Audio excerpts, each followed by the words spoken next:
Nearly everywhere you look these days, another road, another bridge, another railway, another sports stadium is going up somewhere in Africa, all built by China.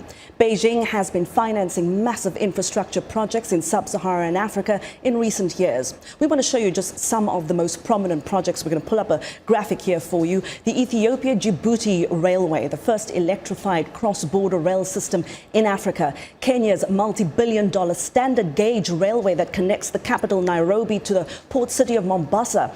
In Uganda, the massive controversial Kampala-Entebbe Expressway. Cote d'Ivoire's Subre hydropower plant and Cameroon's Kribi deep sea port, the biggest and only deep water port in Central Africa. And of course, the list goes on. Last year, China surpassed the US as Africa's largest trading partner. So what does US investment in Africa look like at the moment? Joining us via Skype from Davis, California is Grant Harris. He's the CEO of Harris Africa Partners. Grant, hello there. Tell us, China's presence obviously is very ubiquitous on the continent. What is America building in Africa these days? Thank you for having me on.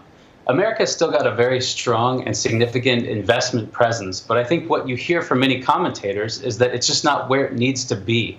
And there's been some steps taken, particularly under the Obama administration. It's a little unclear what the Trump administration's policies will be, but some of the early signs are pretty worrying in terms of de-emphasizing a push for promoting U.S. investment across the continent and really rolling back some of the trade efforts. But I think there's a lot of headroom at the end of the day. Some U.S. investors are quite serious, but we're not seeing them in the numbers that we need to. So we've always talked about the race between China and the US for investment primacy in Africa. What is the status of that race? Is it on? Is it off? Is it over? I think a lot of people like to characterize it as a race for some sort of supremacy, but I don't think it's really like that. There's some places where there is competition for sure, but at the bottom line is that many African states really need this capital and aren't going to care from which end of the globe it comes. That said, I'd really like to see more American companies taking a serious stake and increasing their exposure. And I do think that there are differences in how the investments occur.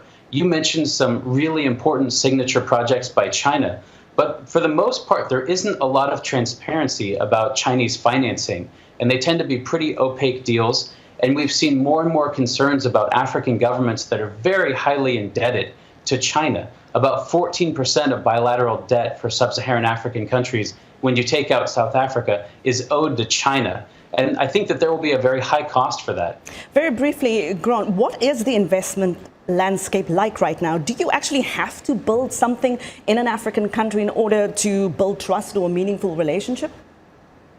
I think relationships are much deeper than that. And that's one thing that the United States has in terms of decades of deep relationships, in terms of cultural ties, educational investments, investments in health, for instance, in combating HIV and malaria.